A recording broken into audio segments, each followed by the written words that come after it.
ओम शिवे यस्य पराभक्ति त्यागेपि रतिरुत्तमा अहेतुक कृपा सिंधुम शिवानंदम नमाम्यहम। শ্রী ভগবানের অশেষ কৃপায় আমরা আবার সমবেত হয়েছি শিবানন্দ বাণী থেকে পাঠ এবং আলোচনার উদ্দেশ্য নিয়ে। যেটা বলার সেটা হচ্ছে আজকে দিনটা ভারী আনন্দের দিন। আজকে ভারতবর্ষের অন্যতম আধুনিক পুরুষ, যার জন্য আজকে আমরা নিজেদেরকে আধুনিক বলতে পারছি, নিজেদেরকে শিক্ষিত বলতে পারছি, সেই ঈশ্বরচন্দ্র বিদ্যাসাগরের আজ আবির্ভাব তিথি। আমরা আপনাদের বলেছিলাম আমাদের সঙ্গে একজন আমাদের এখানে গঙ্গাসাগরে ডিউটি করতে এসেছিলেন একজন রাজস্থানী পুলিশ অফিসার এসপি।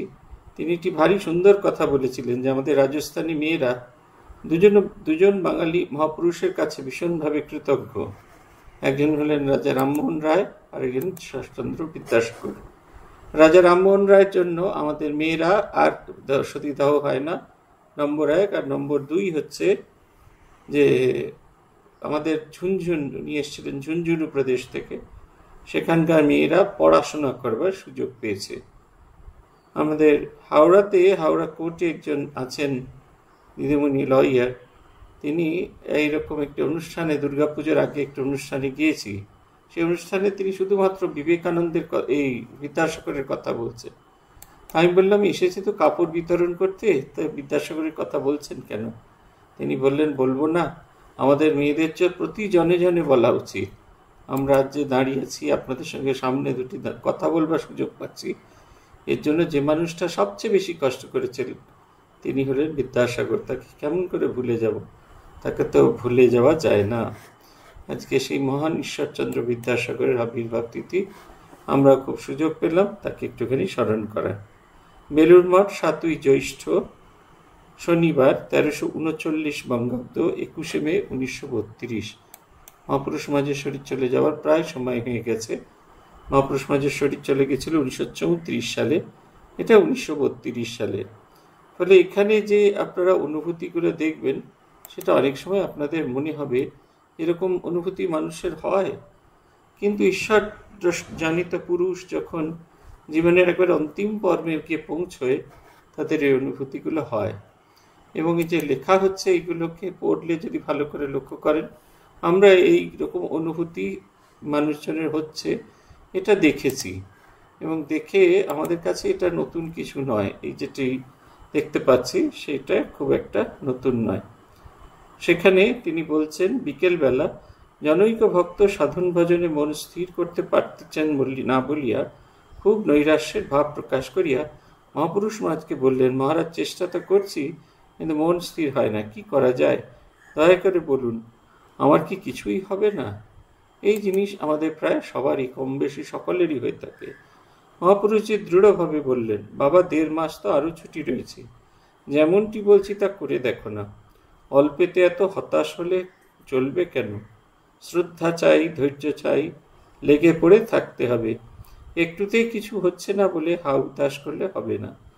মন স্থির করবার বা ভগবানকে পাওয়ার কোনো কৃত্রিম উপায় আমরা বাবা কিছু জানিনি। আমরা যে উপায় জানি বা ঠাকুরের কাছে শিখেছি তা তোমায় বলছি। আর এও বলছি যে এ পথে ছট করে কিছু হবার নয়। নিষ্ঠার সঙ্গে দিনের পর দিন, মাসের পর মাস, বছরের পর বছর একভাবে লেগে থাকতে হবে, ভজন সাধন করতে হবে। এটি একটি আমাদের সকলের ভেতরে এই ভাবটি আসে।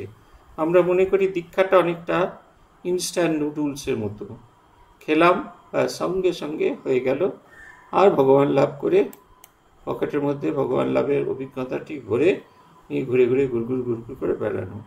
ও অত সহজে হয় না।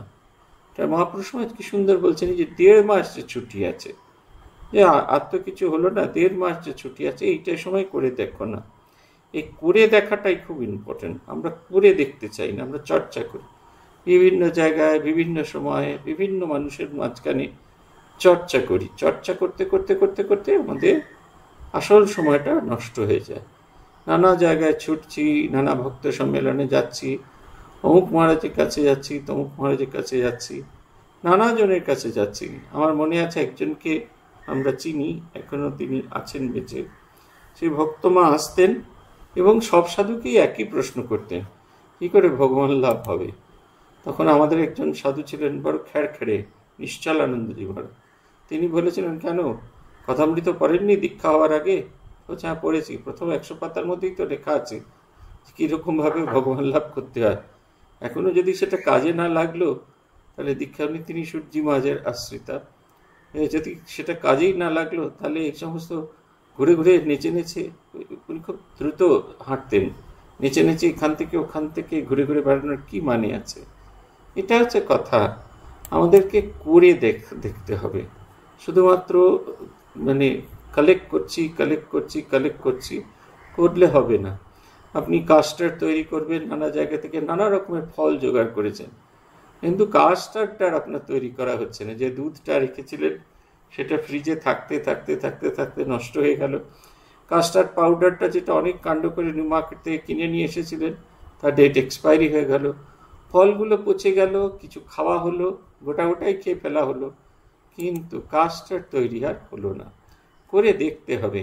এমন মানব জমিন রইল পতীত, আবাদ করলে ফলতো সোনা, মনরে কৃষিকাজ যেন না। আমাদের এমন মানব জমিন রয়েছে, পতীত হয়ে গেল, থাকতো, আমরা আবাদ করতে শিখলাম না। এই কারণে আমাদের অন্তহীন কষ্ট হতে থাকে, লেগে পড়ে থাকতে হবে। একটুতেই কিছু হচ্ছে না বলে হাহুতাশ করলে কি হবে? মন স্থির করবার ও ভগবদ আনন্দ পাওয়ার কোনো কৃত্রিম উপায় আমার বাবা কিছু জানা নেই। কৃত্রিম উপায় আমরা সবটা চাই ইনস্ট্যান্ট জিনিস, সবসময় সব কিছুর ইনস্ট্যান্ট জিনিস হওয়া যায় না। আজকেই কিছুক্ষণ আগে দেখলাম আমার একজন বন্ধু হয়েছে, সেই বন্ধুর ছবিটা দেখে আমার খুব ভালো লাগছিল। এই প্রথমে আগে ওইগুলো দেখতে হয় তো কী কী আছে, তার প্রোফাইলে কি আছে, ছবিগুলো ভীষণ ভালো লাগছিল। মনে হচ্ছিল বাবা এত সুন্দর দেখতে হয় মানুষ। তারপরে 2-4টে ছবি যাওয়ার পরে অরিজিনাল ছবিটা দেখা গেল, সেটাও খুব সুন্দর। কিন্তু এআই করবার ফলে ছবিটা এমন সুন্দর হয়েছে, দেখে মনে হচ্ছে উনি বোধহয় কোনো বিদেশি বিশ্ববিদ্যালয়ে কোথাও আছে। এই যে ইনস্ট্যান্ট নিজেকে সুন্দর, ওরমভাবে হবে না। এই কালকে একজন আমাকে বলছিলেন, রাত্রি তখন 10টা বাজে, বলছে দেখুন না বিউটি পার্লারের সামনে দাঁড়িয়ে আছি, নিধুমণির এখনও হয়নি। বলছে আমি কেন? বলছে এই স্লট পাওয়া গেছে 9:30টার সময়, এত দেরি করে স্লট পাওয়া গেছে, খুব বৃষ্টি হচ্ছে। তারপরে আজকে সকালে আমাকে বললেন কাল অনেক রাত্রিরে ফিরেছি, প্রচণ্ড বৃষ্টি হচ্ছিল। আমি বৃষ্টিতে যা যা করেছেন মেকআপ সব ধুয়ে গেল কিনা, চেনা যাচ্ছে কিনা, সেটা হচ্ছে খুব ইম্পর্টেন্ট। এই এটা ফর দ্য টেম্পোরারি, আমরা সবসময় টেম্পোরারি যাই আর কি। এই টেম্পোরারি চতুর্বিধা ভজন্তে মাম, এই ভগবান বলছেন না 4 রকম মানুষ আমাকে ভজনা করেন। তার মধ্যে এই আর্তর কথা বলছে। আর্ত মানে যে কষ্ট পাচ্ছে এবং সেইটি অতিক্রম হয়ে গেলে আর সে ভগবানকে ডাকছে না। অপারেশন হয়েছে, শুধুমাত্র ওইটুকু কোনো রকমে ক্রস করি দাও ভগবান, তারপরে আবার যেমন তেমনকে থাকা, তা নয়। ওরকম করলে হবে না। জিজ্ঞাসু অর্থার্থী, এই যে 4টির কথা বলছেন, জিজ্ঞাসু তাকে জানবার ইচ্ছা। ঠাকুর বারবার বলেছেন তত্ত্ব জিজ্ঞাসু না হলে হবে না। যা করছি তা সেটা সম্পূর্ণভাবে সব এগিয়ে যাওয়া। আবার এও বলছি এ পথে চট করে কিছু হবার নয়, চটচট করে এ পথে কিছু হয় না। এটার সাথে ওটা মিশালাম, সেটার সাথে ওটা মিশালাম, তার সাথে আরেকটা মিশালাম, ওইসব দিয়ে কিছু হয় না। ওইসব আমরা যদি করতে চাই কিছুতেই কিছু করা যাবে না। বলছে নিয়মিত নিষ্ঠার সহিত দিনের পর দিন, মাসের পর মাস, বছরের পর বছর একভাবে লিখে থাকতে হবে, ভজন সাধন করতে হবে নিয়ম করে। এটা একটা বড় জিনিস। আমি দুজনকে নিজের চোখের সামনে দেখেছি, তাদের কথা বলতে পারি। একজন স্বামী প্রভানন্দজি, একজন স্বামী বিমলাত্মানন্দজি। এদের খুব কাছ থেকে দেখেছি। ঝড় জল বৃষ্টি তুফান যাই হোক না কেন, কোনোদিন মঙ্গল আরতিতে মিস হতো না প্রভানন্দজি এবং বিমলাত্মানন্দজি। প্রভানন্দজিকে দেখেছি গোল পার্কে, আমরাও গিয়ে পৌঁছতে পারিনি, তার আগে মহারাজ পৌঁছে গিয়ে একভাবে বসে জপ ধ্যান করছেন। কে কি করলো কোনো কিছুতে তার মাথা ব্যথা নেই, তিনি একভাবে ভগবানের দিকে তাকিয়ে জপ করছেন, দীর্ঘ সময় ধরে ধ্যান করছেন। বিমলাত্মানন্দজিকেও তাই দেখেছি। এখনো জগদ্দান মঠে সবার আগে যিনি ঘুম থেকে ওঠেন তিনি হলেন বিমলাত্মানন্দজি। কখনো কখনো তিনি উঠে এদের ডেকেও দেন, চারিদের ডেকেও দেন। মন্দিরে একটু দরজা এখনো আছে, এই যেখানে আপনারা প্রসাদ এই পুজো দেওয়ার জন্য সব ফলমূল রাখেন, তার পাশে দেখবেন একটা দরজা আছে। এই দরজাটার আলাদা করে চাবি আছে। যদি পূজারী নাও এসে পৌঁছেছে, মহারাজ তাকে ডেকে ওই দরজাটি খুলে উনি বসে পড়েন জপে, প্রায় 2:30 থেকে 3টে অবধি। আত্মস্থানন্দজি মহারাজকে দেখেছি, তখন তিনি প্রেসিডেন্ট, আর তার এসব কিছু করার দরকার নেই। তবু রাত 2টো থেকে ভোর 5টা অবধি বসে একাসনে বসে জপ ধ্যান করছে। প্রেসিডেন্ট হয়ে গেছি, পূর্ণ ব্রহ্মস্বরূপ হয়ে গেছি, তার অর্থ যে ভগবানকে জানার চেষ্টা না করা তা কিন্তু নয়। যখন ছেড়ে যাবে, আপনা আপনি ছেড়ে যাবে, তখন ঈশ্বরের ভেতরে যখন লীন হয়ে থাকবো, তখন সব একবারে সম্পূর্ণ অন্যরকম হয়ে যাবে। যে মন এতকাল নানা বিষয়ে ছড়িয়ে রয়েছে, সেই মনকে ধীরে ধীরে কুড়িয়ে এনে ভগবত চরণে মগ্ন করতে হবে। তুলনা দেওয়া হয় ঘুড়ি লাটাইয়ের সঙ্গে। লাটাইতে আপনি পুরো সাদা রঙের মাঞ্জা ভরেছেন, অতি মাঞ্জা। তারপরে ঘুড়ি ওড়ানোর সময় অনেক ঘুড়ি কাটা পড়েছে, সেই খাড়া কাটা ঘুড়িগুলোকে আপনি জোগাড় করেছেন। কাটা ঘুড়িতে শুধু পড়ে না, তার সঙ্গে খানিকটা সুতো মাঞ্জাও পড়ে, লাল, কালো, নীল, সবুজ, সেইগুলোকেও নিজের সুতোর সঙ্গে জুড়ে জুড়ে জুড়ে জুড়ে খুব বড় করেছেন। এবং বড় করে সেই মাঞ্জাটা ক্রমাগত আপনার লাটাইতে সাদার সঙ্গেও কালো, লাল, নীল, হলুদ, সবুজ, অরিজিনাল যে আপনার যে মাঞ্জা, সেইটা কোনো কিছু খুঁজে পাচ্ছেন না। তাই খুঁজতে হলে প্রথমে আগে সময় দিতে হয়। ঠিক সেরকম সাধন ভজন শুরু করবার আগে সময় দিতে হয়। এত দীর্ঘদিন ধরে আমাদের যেটা অভ্যাস হয়ে গিয়েছে, এত দীর্ঘদিন ধরে যে সংস্কার তৈরি হয়েছে, সেই সংস্কার থেকে বেরিয়ে আসবার জন্য মনকে সময় দিতে হয়। মনকে যদি সময় দিতে না পারি, তাহলে কিন্তু কোনো কিছুই হবে না। মনকে সময় দিতেই হবে, আমি চাই বা না চাই, মনকে সময় দিতেই হবে। মনকে সময় দিয়ে মনকে চেষ্টা করবার জন্য সাহায্য করতে হবে। এই সাহায্যটা খুব জরুরি। প্রথম দিকে সময় দিলে এই আস্তে আস্তে পূর্বগত যাবতীয় সংস্কার সেগুলো একটু একটু করে চলে যাবে, এবং সেইটা যখন চলে যাবে, তখন আস্তে আস্তে আমরা অটোমেটিক্যালি এই নতুন অবস্থায় এসে পৌঁছে যাব। আমাদের আর কোনো সমস্যা, কোনো কিছু থাকবে না। এটি আমাদের করতেই হবে। এটি যদি আমরা করতে না পারি, তাহলে ভীষণ রকমের সমস্যা তৈরি হবে। বলছেন, ঠাকুরকে ডাকো আর লেগে পড়ে থাকো, ক্রমে মন স্থির হবে, আনন্দ পাবে। একটা শক্তি মানো তো, তোমাদের পক্ষে ভগবানের সগুণ সাকার ভাবই ভালো, তাতে সহজে মন স্থির হবে। আমি পূর্বে ব্রাহ্ম সমাজে যেতাম, পরে যখন দক্ষিণেশ্বরে ঠাকুরের কাছে এলাম, তখন তিনি একদিন জিজ্ঞাসা করলেন, তুই শক্তি মানিস? আমি বললাম যে আমার নিরাকারই ভালো লাগে, তবে এও মনে হয় যে একটা শক্তি সর্বত্র ওতপ্রোতভাবে রয়েছে। পরে তিনি কালীঘরে গেলেন, আমিও সঙ্গে সঙ্গে গেলুম। তিনি তো মন্দিরের দিকে যেতে যেতেই ভাবস্থ হয়ে পড়লেন, এবং কালী মূর্তির সামনে প্রণাম করতে প্রথমটা মনে একটু দ্বিধা বোধ হলো, কিন্তু সঙ্গে সঙ্গে মনে হলো ব্রহ্ম তো সর্বব্যাপী, তাহলে তো তিনি এই মূর্তির ভিতরেও রয়েছেন, অতএব প্রণাম করতে কোনো আপত্তি নেই। এই মনে হওয়া মাত্র আমিও প্রণাম করলাম। তারপর ঠাকুরের কাছে যাতায়াত করতে লাগলাম। ততই আস্তে আস্তে ঠাকুর সাকারে খুব বিশ্বাস হলো। আমার মহাভাগ্য যে ঠাকুরের সঙ্গ লাভ করেছি, তার কৃপা পেয়েছি। সাকার সগুণ সাধারণের জন্য খুব একটি ভালো জিনিস। এই যে আর কদিন বাদে দুর্গা পুজো হবে, যখন মূর্তিগুলো তৈরি হয়, এখন তো অনেকেই দেখি যে কুমারটুলিতে যান, সেখানে নাচ গান করে রিল টিল তুলে আসেন। কুমাররা ভীষণ রকমের অসন্তুষ্ট এখনকার মানুষজনদেরকে নিয়ে, কারণ তাদের কারণে ভালো করে পূজা অর্চনা, তাদের কারণে ভালো করে তারা মূর্তিটিও বানাতে পারেন না। এটি সমস্যা তাদের সঙ্গে হতে থাকে।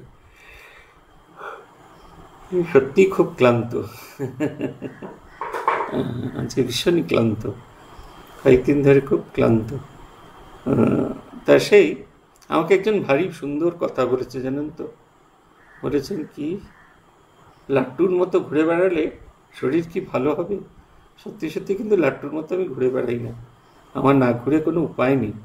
ভগবান আমাকে এমন এমন একটা কেন্দ্রে দিয়েছেন, যারা আমার কেন্দ্রগুলিতে গিয়েছেন তারা নিশ্চিত করে জানবেন যে আমার লাট্টুর মতো ঘুরে বেড়ানো ছাড়া কোনো উপায় নেই। আমি শুধু প্রয়োজন অনুযায়ী ঘুরে বেড়াই, অকারণে ঘুরে বেড়াই না। এখানে বেড়াতে যাব, সেখানে বেড়াতে যাব, এর জন্য কোথাও ঘুরি না। আমি আজকেই আমার সাধুদের বলছিলাম, ওরা কেউ কেউ আজকে ছুটিতে চলে যাবে, কেউ আজকে চলে যাবে, কলকাতায় চলে যাবে, সেখান থেকে আগামীকাল কলকাতা থেকে পরশুদিন কাশী রওনা দেবে, কেউ অষ্টমীর দিন যাবে, কেউ দুর্গাপুজো করতে যাবে। আমরা কয়েকজন আশ্রমে থাকবো, আমাদের কোথাও যাওয়ার জায়গা নেই, তাই আমরা সবাই আশ্রমেতেই থাকবো, ঠাকুরের কাছে থাকবো এই কটা দিন। সারা আশ্রম আপনারা ছবি দেখেছেন, একটি ছাত্রও নেই, সবাই বাড়ি চলে গেছে। যেদিন ছুটি ঘোষণা করা হলো সেদিন দুপুরে 21 জন ছাত্র চলে গেল, এবং তারপরের দিন বেলা 12টার সময় যখন আমি খেতে গিয়েছি তখন দেখছি স্কুল একবারে সম্পূর্ণ খালি। ডে স্কলার 2-4টি ছেলে, তারা ধীরে ধীরে ধীরে ধীরে চলে যাচ্ছে। একেবারে যে স্কুল একবারে সম্পূর্ণ, সবসময় আমাদের আশ্রম ছাত্রতে 200টি ছেলে থাকে, 160টি ছেলে, তাদের হইচইতে একবারে মুখরিত হয়ে থাকে। আমাদের 3টে মাঠ, বিশাল বিশাল মাঠে 3টে মাঠে ছেলেরা খেলে করে বেড়ায়। এখন সম্পূর্ণ শান্ত।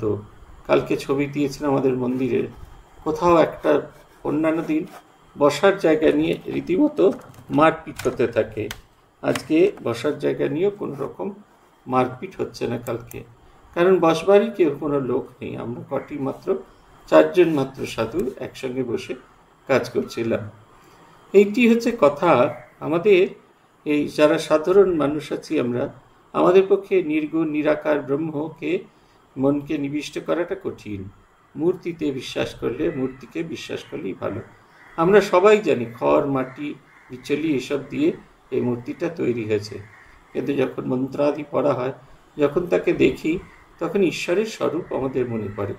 ভগবান কেমন আমরা কেউ জানি না, যারা জেনেছেন তারা ব্যাখ্যা করতে পারেন না ঈশ্বরকে স্বরূপ, কারণ সেটি এমন একটি আনন্দময় পরিস্থিতি, তখন আর মন বুদ্ধি কাজ করে না, কেউ খবর দেওয়ার থাকে না। তাই মোটামুটিভাবে কল্পনা করে আমরা ঈশ্বরের একটি স্বরূপ তৈরি করি। আপনারা যারা বনিদি বাড়ির দুর্গাপুজো দেখেন, দেখবেন সেখানে গিয়ে দেখবেন সিংহের মুখটা ঘোড়ার মতো। আগেকার দিনে সিংহের কোনো ধারণা সাধারণ মানুষের ছিল না, তাই ঘোড়ার সঙ্গে তুলনা করা হতো।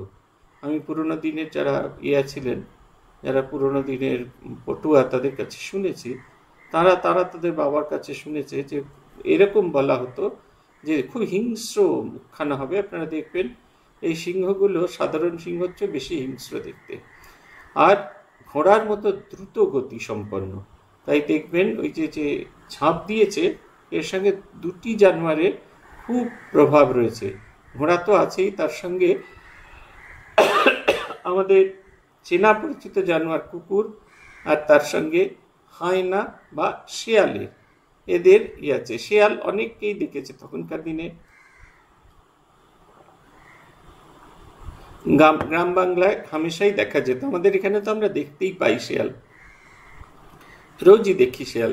এই শেয়ালের সঙ্গে খানিকটা তুলনা, এই তার হিংস্রতা সমস্ত কিছু মিলিয়ে। কিন্তু যখন আমরা তাকে চিন্তা করি, তখন সঙ্গে সঙ্গে তার ভেতরে বিষ্ণুর আবির্ভাব হয়েছে, বিষ্ণুর প্রভাবে ওই রকম শক্তি হয়েছে, এইটি ভাবি। দেবী দুর্গার 10 হাত, মানুষের ওই রকম হয় না, কিন্তু তথাপি যখনই দেবীকে দর্শন করি, আমার ভেতরে অমিত শক্তি আসে। দেবীর 10 হাত, যদিও বলা হচ্ছে পদ্ম ফুলের মতো ছড়িয়ে রাখা আছে, কিন্তু তথাপি ওই 10 হাত দেখে আমাদের মনের ভেতরে অমিত শক্তি আসে। একবারে মন প্রাণ উজাড় করে আমরা থাকি। ঠাকুর জিজ্ঞাসা করছেন তাকে, তুমি কি ভালোবাসো? তার সাকার ভালো লাগে, কিন্তু তার নিরাকারেই বেশি মতি হয়। ঠাকুর কিন্তু একবারও বললেন না সাকার মানো। তিনি যাচ্ছেন, হেঁটে হেঁটে যাচ্ছেন, আর দেখাচ্ছেন যত সমীপবর্তী হচ্ছেন তত তিনি গভীরভাবে ভাবস্থ হয়ে যাচ্ছেন, মিশে যাচ্ছেন। আমাদের পূজনীয় মহারাজদের, প্রেসিডেন্ট মহারাজদের দেখেছি, তারা কিন্তু কখনো আমাদের বলতেন না যে এইভাবে ভগবানকে ভাবো, সেইভাবে ভগবানকে ভাবো। কিন্তু ওদের দেখেছি যখন মন্দিরে গিয়েছেন, এক অন্য জগতের মানুষ, এক অন্য একটা চেহারা, একবারে অন্য রকমের সব কিছু। ভূতেশানন্দজি অর্ঘ্য দিয়ে দাঁড়িয়ে থাকতেন, যখন হাত জোর করে প্রণাম করতেন, তাকে দেখে মনে হতো ছোট্ট একটা বাচ্চা ছেলে। ঠাকুর যেন কিছু বলছেন আর তিনি বাধ্য ছেলের মতো শুনছেন। রঙ্গনাথানন্দজিকে দেখেছি গভীর ধ্যানমগ্ন, তিনি যেন নিজের আপন সত্তাকে খুঁজে পাচ্ছে না। গহনানন্দজিকে দেখেছি যেন তিনি শ্রীরামকৃষ্ণের চাকর, তার কাছে গিয়ে সব বলছেন। হাত দুটি এরকম বুকের চেয়ে একটু ওপরে আর ঠোঁটের একটু নিচে এরকম করে ধরে থাকতেন এবং এমনভাবে প্রার্থনা করতেন, মনে হতো যেন তিনি ঠাকুরের চাকর, ঠাকুরকে বলছেন, ঠাকুরের অনেক বয়স হয়েছে, তার কথা শুনছেন, ঠাকুরের অনুমতি নিচ্ছেন, এমনকি কী কী কাজ তিনি করলেন সেগুলো তিনি ঠাকুরকে যেন বলছেন। এইটি তাকে দেখেছি। আবার দেখেছি কখনো আত্মস্থানন্দজিকে দেখেছি, মনে হতো তিনি যেন ঠাকুরকে দেখে যেন তার আনন্দ আর ধরছে না। তিনি একবার এদিক থেকে দেখছেন, একবার ওদিক থেকে দেখছেন, ডান দিকে যাচ্ছেন, বাঁ দিকে যাচ্ছেন, নানা দিক দিয়ে যাচ্ছেন, নানাভাবে দেখছেন। ঠাকুরকে দেখে তার যে ভীষণ রকমের আনন্দ, এটা আমাদের দেখে খুব অবাক লাগতো। প্রত্যেকের ভেতরে এই জিনিসটা আমরা দেখেছি। এরা কখনো আমাদের বলেনি এইভাবে ভগবানকে ভাবো, কিন্তু ভগবানকে ভাবলে কীরকম বিভোর অবস্থা হয় সেটা তাদের দেখেছি। এবং ঠাকুরেরও যখন হেঁটে চলে যাচ্ছেন, তার সেই বিভোর অবস্থাটা হাঁ করে তাকিয়ে দেখছেন মহাপুরুষ মহারাজ। এবং তিনি যখন গিয়ে পৌঁছলেন, তার মনের ভাবটা বদলে গেল। তার মনে হতে থাকলো ভগবান সর্বভূতের ভেতরে বিরাজ করছেন, সর্বজনের মধ্যে বিরাজ করছেন, অতএব নিশ্চয়ই এই মূর্তিতেও তিনি বিরাজ করছেন। তিনি প্রণাম করলেন। ধীরে ধীরে আস্তে আস্তে আস্তে আস্তে যত ঠাকুরের কাছে আসতে থাকলেন, সাকার রূপটি তার ভালো লাগলো এবং সাকার রূপের প্রতি তার একটি গভীর শ্রদ্ধা, গভীর ভক্তি হতে থাকলো। বেলুড় মঠ 16 জ্যৈষ্ঠ সোমবার 1339 বঙ্গাব্দ ও 30 মে 1932 সাল। পাশ্চাত্য দেশে বিজ্ঞানের উন্নতির ফলে সঙ্গে সঙ্গে মানুষের দৈনন্দিন জীবন নানাবিধ সুখ স্বাচ্ছন্দ্য ও আরামের সুব্যবস্থা হইয়াছে এবং পাশ্চাত্যবাসীরা ভারতবাসীদের অপেক্ষা ঢের বেশি সুখী আছে। এই প্রসঙ্গে মহাপুরুষ মহারাজ বলেছিলেন, অসুখ সুখ তো ক্ষণিক সুখ, ওতে আছে কি, ওরা ভগবদানন্দের আস্বাদ কখনো পায়নি, ফলে এই ক্ষণিক আনন্দে মত্ত হয়ে আছে। বাবা যে যাই বলুক, কামকাঞ্চনে সুখ নেই, তা স্বর্গেই থাকো আর যেখানেই থাকো, বিদ্বানী হও আর যাই হও, কাম কাঞ্চনে সুখ নেই, নেই নেই। এ ভগবানের কথা। ছান্দোক্য উপনিষদও সেই একই কথা বলছে। কামিনী কাঞ্চনে কখনোই কোনো কিছু সুখ হয় না। ইদানিং তো সেদিনকে একটা সিনেমা দেখছিলাম, সিনেমার ক্লিপিংস, সিনেমা নয়। এই মোবাইল ফোন নিয়ে অনেকের খুব আপত্তি, ছেলেপুলেদের মোবাইল ফোনে খুব কষ্ট। তার মধ্যে এক বাবা মা দেখাচ্ছেন, তারা বাবা মা দুজনেই চাকরি করেন এবং চাকরি থেকে তাদের ছেলেকে যাতে সে মত্ত হয়ে থাকে, মেতে থাকে, তার জন্য তারা মোবাইল ফোনটি দিয়েছেন। মোবাইল ফোন দিতে দিতে বাবা মাই তার কোনো আমাদের মানে তার জীবনে কোনো রকম প্রভাবই নেই। বাবা মা গুরুত্বহীন হয়ে গেছে। সে তার সেই স্বপ্নের জগতের মধ্যে আছে। সে কার রাইড করছে, এমন করছে তার জন্য সেই কার রেসিংটাই তার জীবনের খুব ইম্পর্টেন্ট জিনিস হয়ে গেছে। আমি দেখেছি, নিজে দেখেছি। কলকাতা থেকে কটক যাচ্ছি, একটি বছর 3 বাচ্চা, সে খুব কাঁদছিল। তাকে তার মা বাবা তাদের অ্যাপে ছোটা ভীম চালিয়ে দিল। সমস্ত রাস্তাটা সেই ছোট্ট বাচ্চাটা ছোটা ভীম দেখতে দেখতে দেখতে দেখতে চলে গেল।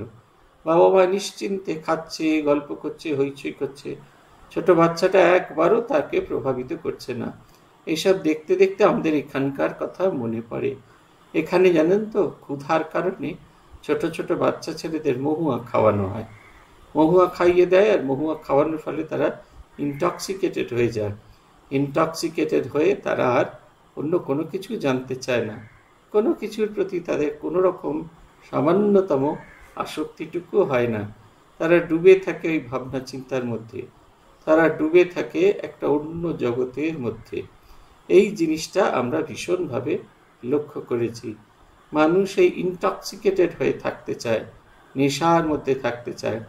বাড়ি হয়েছে, সেই বাড়িতেই আছি, খুব আনন্দ। এই একজন দিদিমণি, মহুয়া বোধহয় তার নাম, ইংল্যান্ডে থাকেন। প্রবাসী ঘরকন্যার মহুয়া নয়, মহুয়া বলে আরেকজন আছেন, ইংল্যান্ডে থাকেন। তার ব্লগ দেখি, তিনি ইংল্যান্ডের জীবনযাত্রার কথা বলছে, ভারী সুন্দর তার ব্লগগুলো। 15 তলা বা 16 তলায় থাকেন। আমার খালি একটা জিনিসই মনে হয়, যদি কোনোদিন ভূমিকম্প হয়, যদি কোনোদিন প্রাকৃতিক বিপর্যয় হয়, কেমন করে বাঁচবেন? 16 তলায় দাঁড়িয়ে রোদ্দুরের তাঁত খাওয়ার যে আনন্দ, সেটা তখন আর কোথায় থাকবে। এই বাহ্যিক জিনিসপত্রে বাহ্যিক আমাকে ক্রমে আমার আরাম দিতে পারে বটে, কিন্তু আমার জীবনে সুখ দিতে পারে না। সেদিনকে এয়ারপোর্টে দেখছিলাম দুজন সেই ম্যাসাজিং মেশিনে বসে ম্যাসাজ খাচ্ছেন। তারা একই সঙ্গে আমার সঙ্গে বাগডোগরা গেলেন দেখলাম, কিন্তু যখন সেই আমরা প্লেনের সঙ্গে যে সংযুক্ত যে রাস্তাটা, সেইটা হেঁটে যাচ্ছিলাম, সমস্ত রাস্তাটা প্রায় এঁকে বেঁকে গেছেন। কতক্ষণ যে অত ম্যাসাজ ট্যাসাজ খেয়ে এলেন, তাতে তাদের কোনো রকম কোনো প্রভাব পড়েছে বলে আমার মনে হয় না। এই রকম এই কৃত্রিম জিনিস দিয়ে কখনো কিছু হয় না। যতক্ষণ না শরীরের পরিবর্তন হচ্ছে, মনের পরিবর্তন হচ্ছে। আসল জিনিস যতক্ষণ না আমরা চাইছি, ততক্ষণ পর্যন্ত নকল জিনিস, মেকি জিনিস দিয়ে আমরা কখনো সুখ পাব না। বলছেন আমাদের এই এতে আছে, ইয়ো বৈ ভূমা তৎ সুখম নাল্পে সুখমস্তি ভূমৈব সুখম ভূমাত্বেব বিজিজ্ঞাসিতব্য ইতি। যে বস্তু ভূমা তাতেই সুখ, সে অনিত্য, অনন্ত বস্তুতেই সুখ। অল্পে, অনিত্য বস্তুতে সুখ নেই। অল্পে বলছেন ন সুখম না অল্পে সুখমস্তি, অল্পতে কখনো সুখ হয় না। ভূমাই শাশ্বত সুখকর, ভূমৈ বা সুখম তেব বিজিজ্ঞাসিতব্য, এবং ভূমারই অন্বেষণ করতে হবে। বিজিজ্ঞাসিতব্য মানে বিশেষভাবে অন্বেষণ করতে হবে, ওটি ছাড়া আর অন্য কোনো কিছু চলবে না।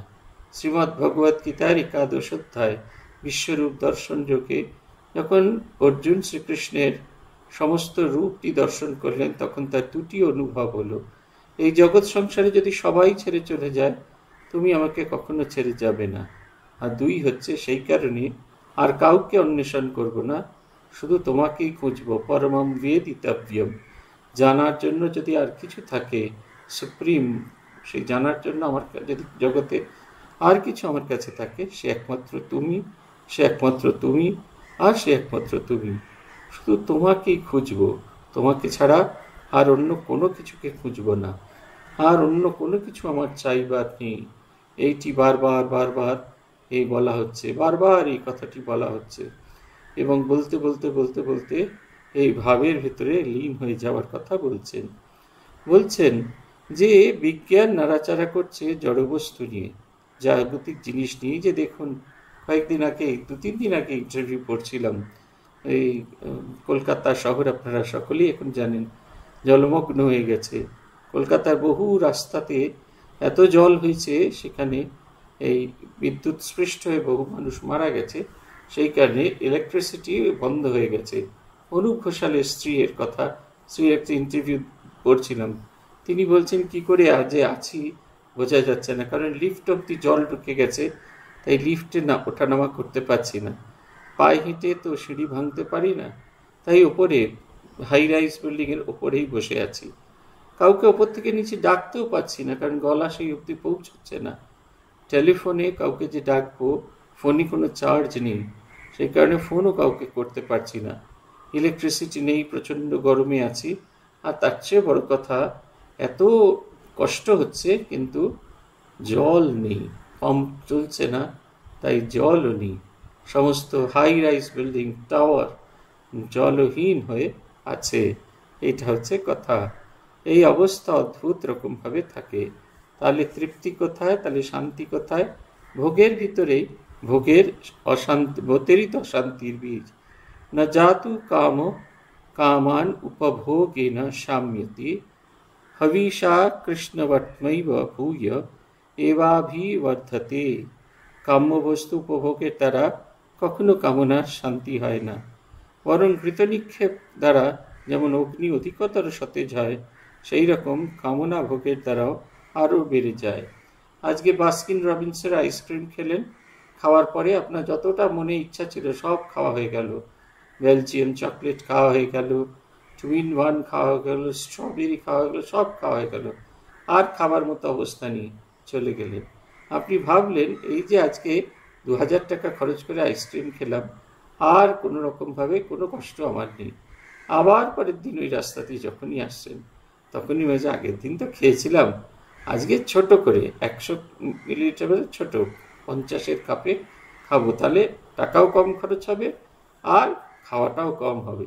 কিন্তু গিয়ে আস্তে আস্তে এটা ওটা সেটা, মনে হলো আগের দিন কাপে খেয়েছি, এদের কি সুন্দর, এদের কর্নগুলো কি সুন্দর, ওইটার মধ্যে করে যদি না খেতে পারি তাহলে কি করে হবে।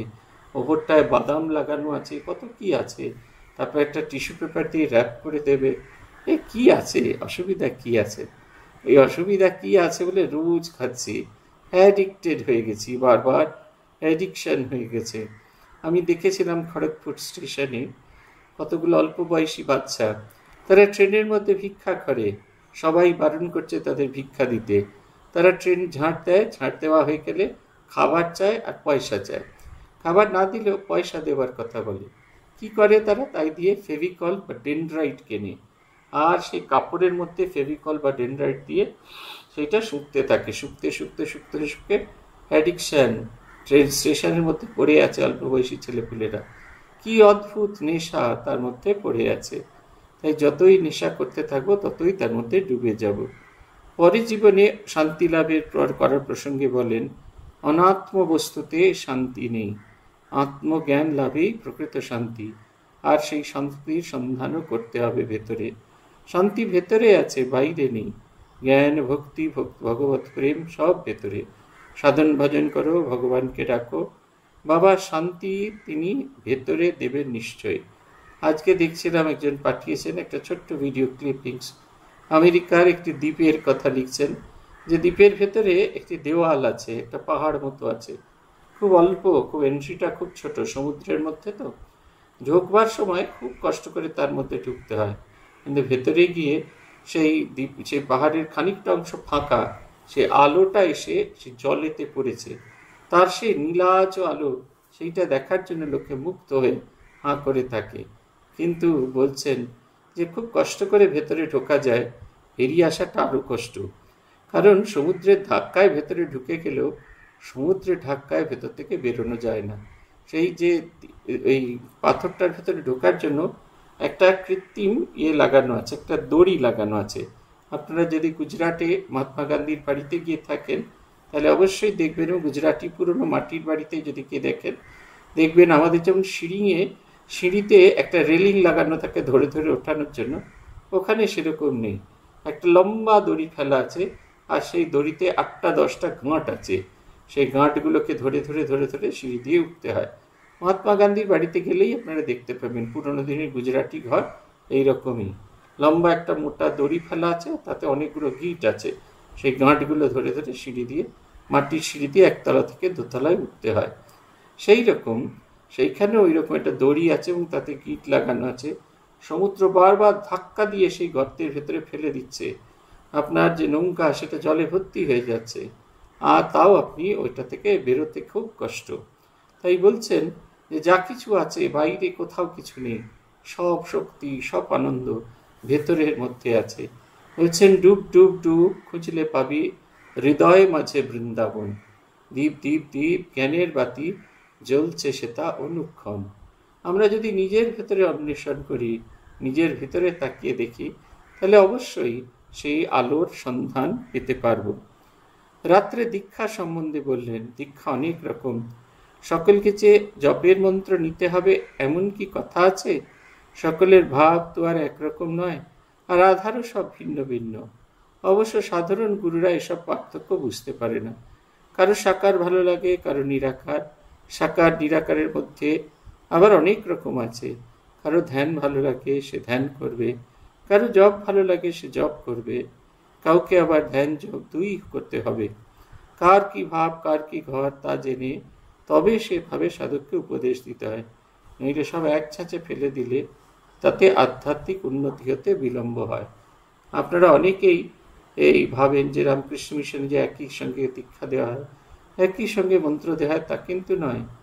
উপযুক্ত আধার যারা আছে তাদের আলাদাভাবে মন্ত্র দেওয়া হয়। আমরাই দেখেছি আমাদের সঙ্গে দীক্ষা হওয়া মানুষদের, অনেক পরে জেনেছি তিনি আমারই গুরুদেবের শিষ্য। তাকে একদিন তার বাড়িতে গিয়ে দেখেছি শুধু মায়ের ছবি, তার শোবার ঘরে মায়ের ছবি, অন্যান্য জায়গায় ঠাকুর ঘরে ঠাকুরমার স্বামীজিরই ছবি আছে, কিন্তু মায়ের ছবি প্রাধান্য। তাকে একদিন জিজ্ঞেস করলাম, আপনার এরকম সর্বত্র মায়ের ছবি কেন? বললেন, যেদিন দীক্ষা হবে তার আগের কয়েকদিন আগে ভূতেশানন্দজির সঙ্গে দেখা করতে গেছিলাম। মহারাজ আমার সঙ্গে কথা বললেন যে তুমি দীক্ষা হওয়ার আগে, সেবককে বললেন দীক্ষা হওয়ার আগে এই ছেলেকে আমার কাছে নিয়ে আসবে। দীক্ষা শুরু হওয়ার আগে যখন সবাই বসছেন তখন তাকে ভূতেশানজিকে মাঝে কাছে নিয়ে যাওয়া হলো। মহারাজ তাকে আলাদা করে মায়ের মন্ত্রে দীক্ষা দিলেন এবং বলেছিলেন, বাইরে যখন মন্ত্র দেওয়া হবে সেটাও শুনবে, কিন্তু এইটা হচ্ছে তোমার মন্ত্র। তাকে আলাদা করে দেওয়া হয়েছে।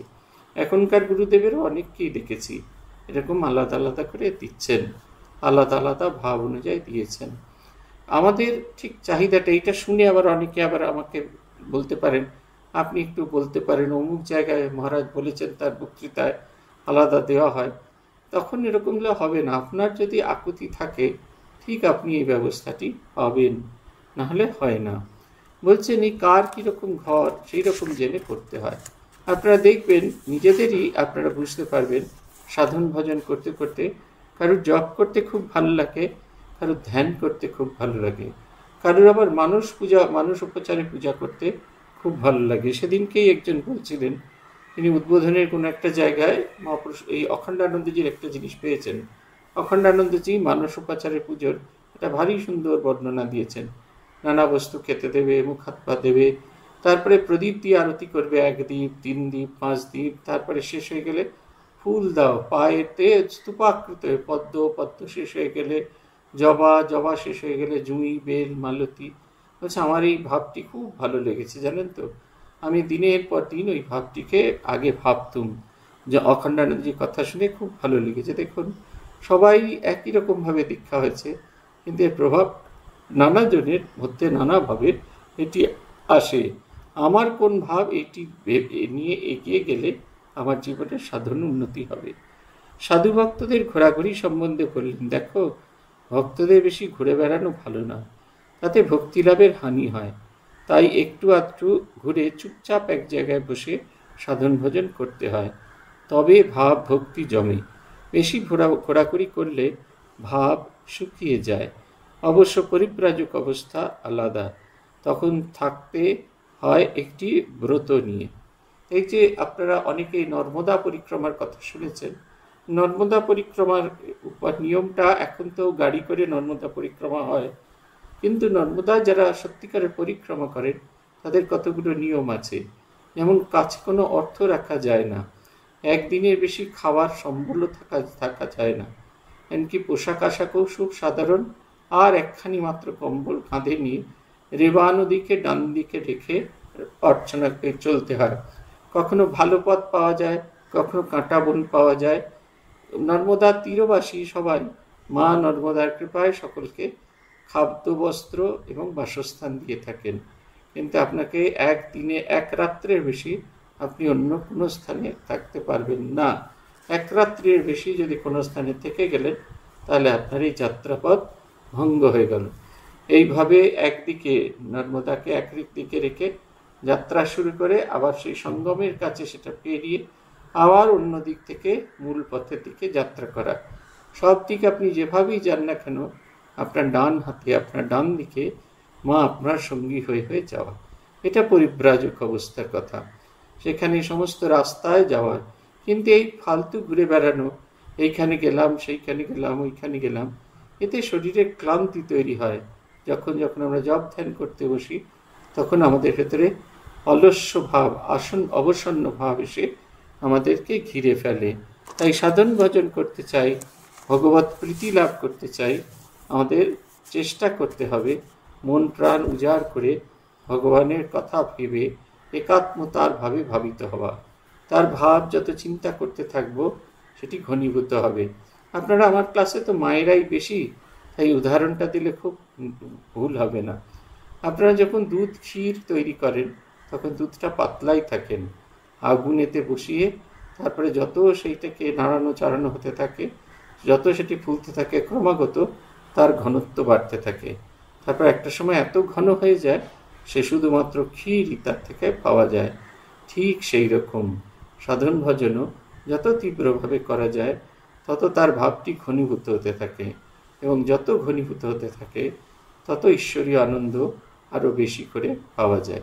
আজ এই পর্যন্ত। ওম প্রণতানাম প্রসীদত্বম দেবী বিশ্বার্তিহারিণী त्रैलोक्यवासिनामिते लोकानां वरदा भव। ओम शांति ओम शांति ओम शांति। हरि ओम तत्सत्। श्री रामकृष्णार्पणमस्तु।